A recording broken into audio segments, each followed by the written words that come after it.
This episode of the Craftsman Online Podcast is sponsored by Bricks Masons. From elegant Masonic rings that showcase your commitment to our craft to finely crafted regalia and apparel that honor your tradition, bricksmasons.com delivers quality and craftsmanship that really stands out. Shop now at bricksmasons.com and use promo code CRAFTSMAN, that's CRAFTSMEN, to receive free shipping with your first order. The comments, opinions, and views shared during this program are of those individual Freemasons and do not reflect the official position of a Grand Lodge, concordant body, appendant body, Masonic Authority, or craftsmenonline.com.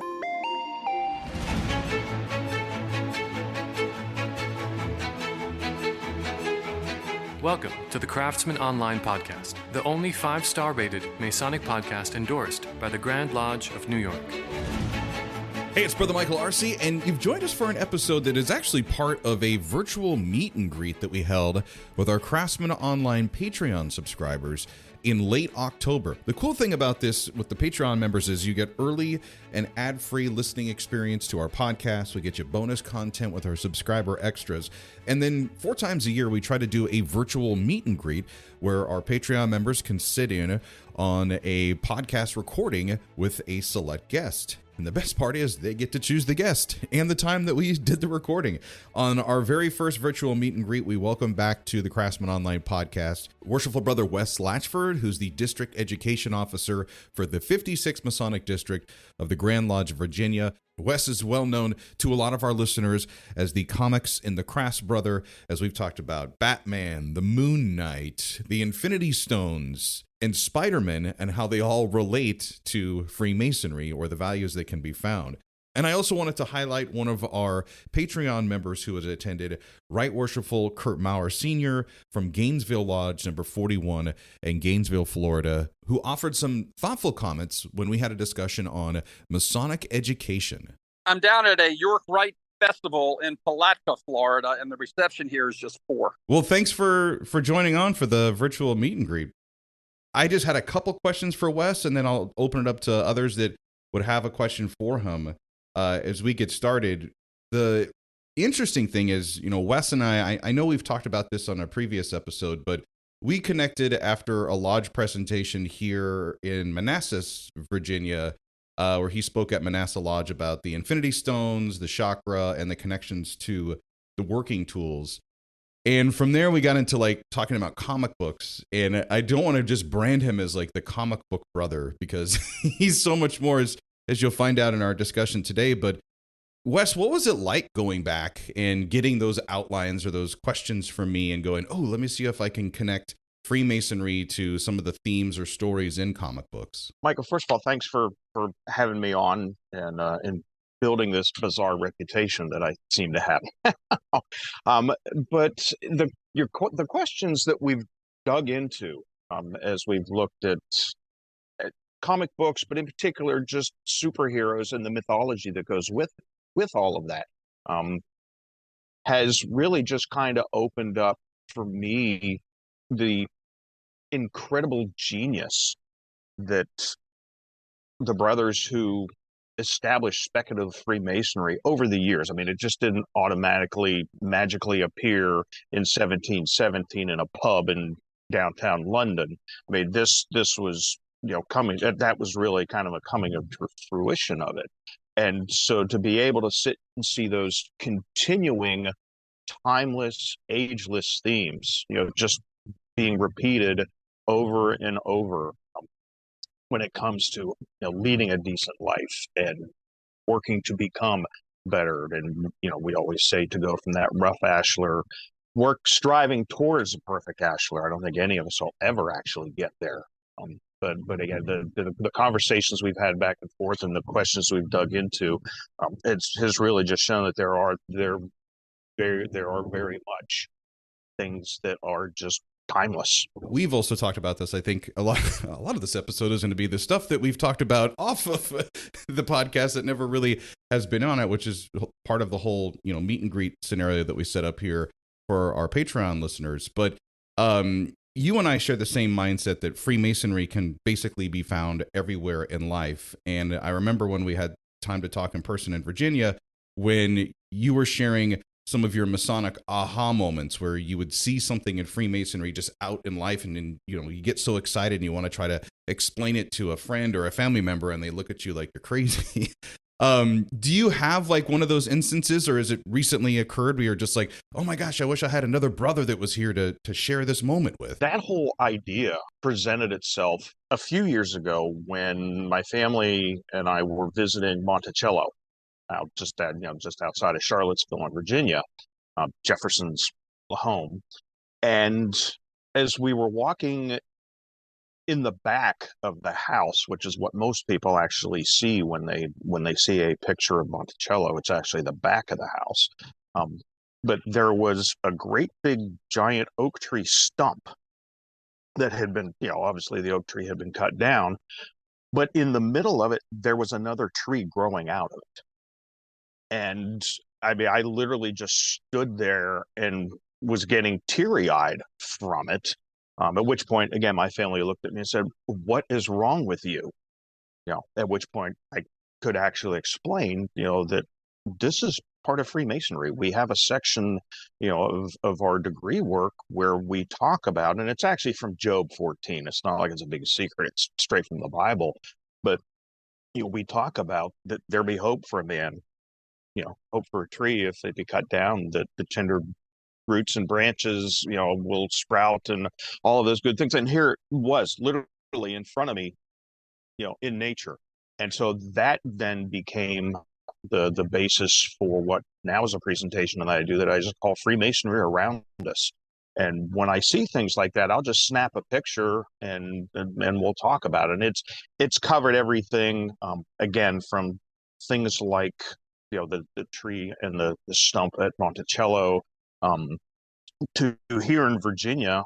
We're actually one of the few cities around that actually have a Freemason street named after Freemasonry. It's where the original temple was built in the late 1800s in the city of Norfolk.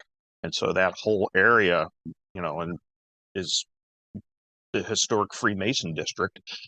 And then other things where I was at a brew pub in Dallas, and they had a play on the All-Seeing Eye, and come to find out, well, no, they weren't Masons. They just thought it looked cool. So it runs the gamut of all that. But it really does. If you just take the time to just listen and look around you, you will see those symbols and those reminders of who we're called to be around us in everyday life. It's not in the lodge where we get the best experience of that. It's when we're outside in the world. You expect to find square and compasses and pillars and and terrestrial and celestial globes within the lodge, but when you notice them out in your everyday life, again, it can, if you're goofy enough, bring you to tears. We're trying to get away from the brand of being the comic book guy for the Craftsman Online podcast with Brother Wes. I know, and I'm sure we've mentioned this on previous episodes, that you're actually the district education officer for Masonic education in your area in Virginia. When it comes to Masonic education, why do you think there's such a struggle to present this in our Blue Lodges? And do you have any tips on how we can not make Masonic education great or fun again, but how about we just make it engaging again? And I think you hit on something there, engaging. The way of doing education has changed significantly, in just the last several years, as a result of the pandemic and everything else. But how education was presented and talked about, in the 1700s, 1800s, 1900s, 20th century, now 21st century, has been an evolving process. But we tend to, because we're Masons, we tend to do things the way we've always done it, which isn't necessarily ideal for other brothers who are in the lodge. And so one of the things you really have to do is get a feel for what really interests your lodge, and the brothers who attend. Because I have that's usually the first question I'll ask when I get invited to speak somewhere. I say, well, what are your brothers like?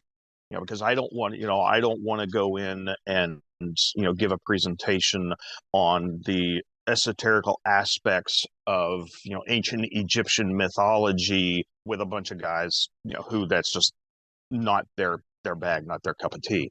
So if you can find that out, that's where I would say start. And then if you can start to put some really interesting things together and just do it differently.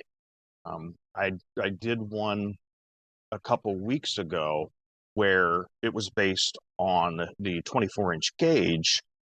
And so to introduce it, rather than just reciting the 24-inch gauge, I actually grabbed some brothers ahead of time, and each one of them did a line.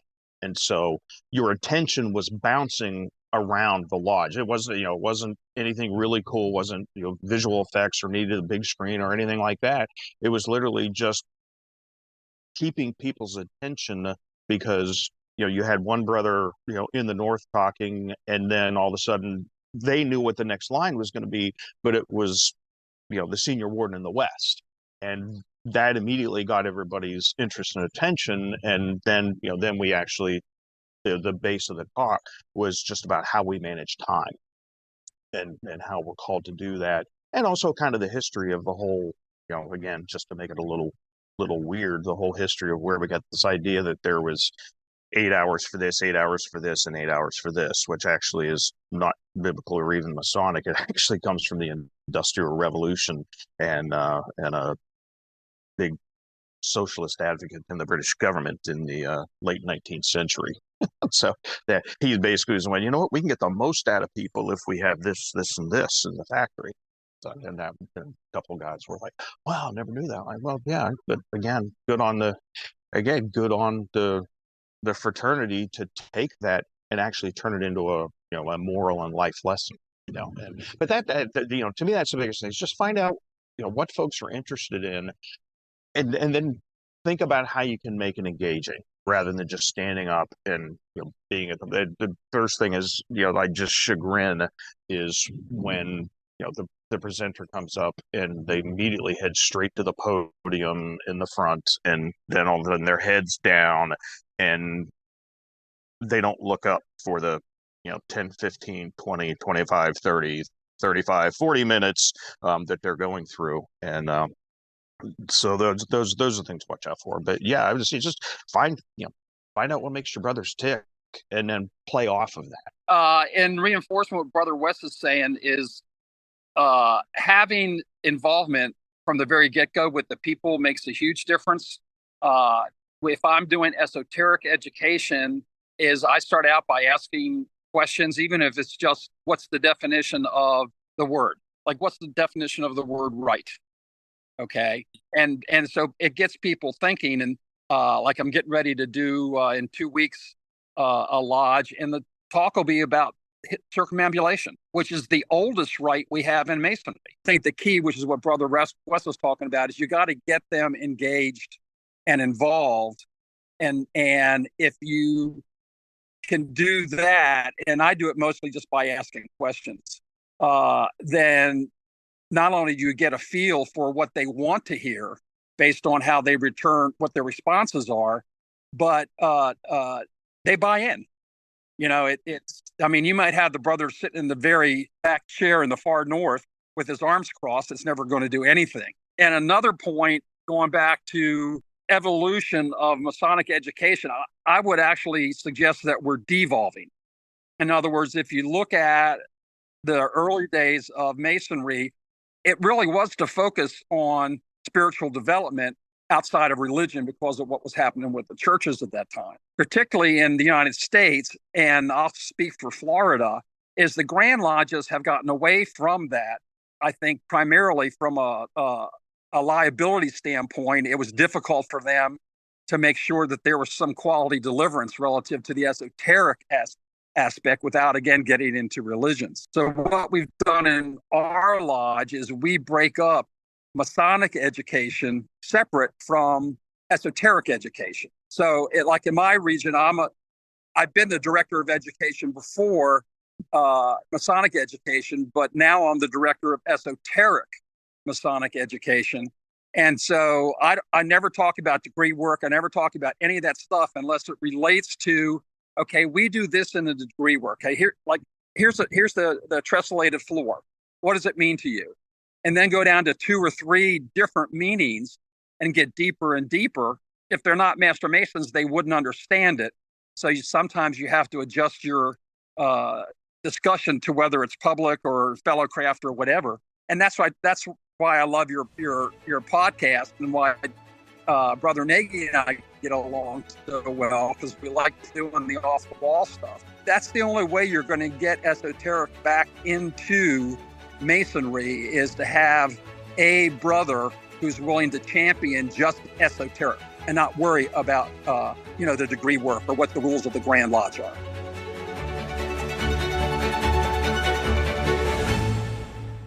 Hey, it's Brother Michael Arce for Bricks Masons. The Craftsman Online podcast is now sponsored by Bricks Masons. BricksMasons.com is my only destination for Masonic shopping needs, whether it's apparel for myself or a really cool gift idea for a brother. Make BricksMasons.com your online marketplace where tradition meets innovation. No doubt winter is here, and so is a classic look to stay warm with, a Masonic bomber jacket, complete with the remove before flight zipper tag. I love this. They come in 4 different colors, sizes small through XXL, and you can customize this jacket with the Masonic body you want to represent with your name and lodge number. Your new Masonic bomber jacket starts for less than $70 at BricksMasons.com. Visit BricksMasons.com and explore their extensive catalog and elevate your Masonic experience with style and substance. Plus, our Craftsman Online podcast listeners, make sure to use promo code CRAFTSMAN, that's CRAFTSMEN, at checkout to enjoy free shipping with your first order at BricksMasons.com. I love this idea, actually. Personally, I found the biggest challenge when I come to a lodge, because in New York, my home jurisdiction, they do such a great job of having us memorize the catechism and being able to perform that as a way to move to the next degree. So when you go to another jurisdiction where maybe they don't have those standards, and you start speaking about simple things like working tools or circumambulation or positions or places and stations and the difference of all of this, and brothers look at you like, wow, where did you learn all of this? And I was like, it's actually in the ritual work. Like, if you can't speak the language, you're going to have a very difficult time grasping some of those esoteric aspects. And the esoteric aspects, I think, are, for lack of a better term, the sexy part of Freemasonry that draw the interested gentleman in. They want to learn about the ancient history or the connections to the planets, astrology, or all of the things we learn about the 7 liberal arts and sciences. But without that basic understanding of what this means in Freemasonry through ritual, the esoterics are going to go literally right over your head. Michael, you just hit on it. There is an educational progression that needs to take place here, and I think for me, we're failing miserably at it, because even giving very, very basic talks in lodge that literally are based right in the ritual that we see every day, I can't count the number of times I get just blank stares. Even some of the most basic stuff they haven't really gotten a grasp of. And so looking at the segmentation, it might well do to have, the idea that there is, elementary education, where you take, okay, you've got the 3 degrees and you take those pieces, and somebody, is the professor thereof, if you want to use kind of a university construct, and works that side. And what we were talking about is you can't take a 3rd grader and throw them right into college. Yeah, I think a good part of that is why a lot of the appendant bodies, they help fill that void for the brothers who have that interest. But there isn't anything that says that we don't necessarily, we're restricted to being able to do that within the Blue Lodge. I think the other thing a segmented structure would help with is, I'm pretty sure it's the same in most other jurisdictions, ritual belongs to the Committee on Work. Everything else is the Committee on Masonic Education, is the DEOs, the LEOs, the EIEIOs. That's a heck of a lot of stuff to have to be able to digest. I mean, I'm supposed to be, the expert on the Methodical Digest, which is, the Grand Lodge of Virginia's, rules and regulations, kind of the almond raisin for Virginia. So I'm supposed to be the lawyer on one side, but on the other side, then I'm also supposed to be, Professor Dumbledore, who can take and work the other sides of the magic and everything else in between. We talk about how we set the foundation, and we need to make sure we've got that good foundation to then move forward and get guys to where they want to be. Right? This is supposed to be a life journey, and there's supposed to be mentorship with it, and the mentoring isn't just helping them get through their catechisms and everything else. It's supposed to be that lifelong build. Another thing too is like our degrees and even our appendant bodies. Like I'm at a festival today for York Rite. We're doing the chapter and council degrees today. Even in Blue Lodge, really all it is opening a door. We give no depth to what's behind the door. And so if they don't voluntarily take it upon themselves, unless they have a knowledgeable brother, and sometimes when you only have 10 brothers in the lodge altogether, that makes it difficult, but they're not going to get that. And in the spring, I was up visiting lodges in Maryland and Rhode Island and Massachusetts. And I would ask the brothers, what is esoteric education? And the response 100% of the time was, well, we do our catechism and whatever. None of that is esoteric in the spiritual sense. It is esoteric from the Grand Lodge's standpoint because we're not supposed to share that information. And the word esoteric, basically means that it's only known to a few, to me, and this is me speaking. True esoteric education in Masonry deals only with spiritual development. It has nothing to do with catechism. It has nothing to do with whether you're you've taken the Lodge this program or whatever, which we have a lot of them in Florida, but it doesn't teach you the heart of Masonry. It teaches you the management of Masonry. Yeah, one of my favorite conversations on esotericism as it applies to Freemasonry is basically every part of what we do in Freemasonry is esoteric. It's really up to, as I think both of you were kind of alluding here, and I'm just trying to connect that point. It's up to the individual to seek that light. That's what we're told in every single degree as we're going through the obligations, is that we can follow this. This is open to us. So I always feel bad for guys that after that Master Mason degree ends, that's pretty much where the line is for them when it comes to the end of their Masonic education or development. They just don't really pursue everything else that is available to them. And I think I feel bad for them on two different levels. One is because there is so much more that they're entitled to receive.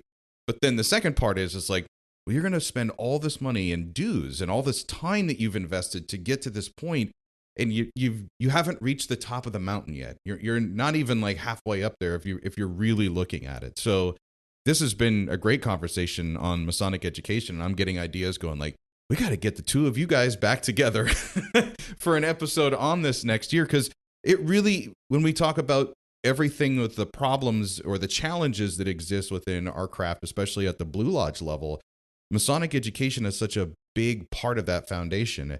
And it's tough to throw that down to the local lodge and say, well, you need to start doing this. But if brothers don't have the resources or the tools or even the other men in their lodge who have that interest, this is where the dead end starts to begin. Yeah, and I think that you hit one thing that's, to me, the biggest issue, and that is you have to have a champion, regardless of what your program is. I mean, it could be marketing, it could be having a picnic, whatever. If you don't have a champion who's willing to not only do the work, but understand what's involved, it'll never happen. You can't do it by order. And that's why the Grand Lodges don't get involved with it, because the only thing they can do is give an order, that this should be done. But if they haven't identified the person to do it, it's dead. Yeah, and I feel like I like the idea of having a kind of your ritual, which would basically fall to the Grand Lecturers, and then creating this esoteric Masonic education and allowing these two separate, because they are both dependent of each other, but it is a lot to ask. And I can see Wes's face. Like, it's a lot to ask one guy to know the rules and regulations, but also be able to paint with the beautiful words and, tell us about the deeper meanings of things. Absolutely. And it goes back to what Wes was saying is one person can only take so much responsibility. And one year, just because of happenstances, I was in the East for all three of our York Rite bodies. And just from people leaving and moving, whatever. And I did a mediocre job at all three. That's a big point too. We very much live, with the and in the mindset of 80% of the work is done by 20% of the people, or 90-10, depending upon how you want to break that up. That 10% are typically also the leaders, not only in Blue Lodge, but in York Rite and Scottish Rite and Eastern Star. And yeah, you do hit a point of diminishing returns. One of the things that we're going to try in our district next year, we've got a new district instructor of work coming in, really sharp guy. What we are going to do is demonstrate the degrees and literally do training timeouts as we go through. So we'll get to a particular point and then go, okay, now let's talk about what just happened. So I just want to thank both of you for taking time out on a Saturday afternoon to jump on for our first virtual meet and greet. Of course, Wes, I've seen you many a times. Kurt, I'm glad to finally put at least a face and a voice to what I see on Patreon, and I look forward to having you guys both on at some point in 2024. Thank you for doing this, Michael and Wes. It was a pleasure to meet you. Yeah, hope to get down around Florida. We'll stop in and visit a little bit. This has been the Craftsman Online Podcast. Again, I want to thank Worshipful Brother Wes Latchford and our Patreon subscriber, Right Worshipful Kurt Morauer Sr., for being a big part of our first virtual meet and greet. If you've enjoyed this episode and you want to hear more, you can tell Siri or Alexa to play the Craftsman Online Podcast. We're available on all streaming platforms with new episodes every Monday morning. Until next time, let peace and harmony prevail.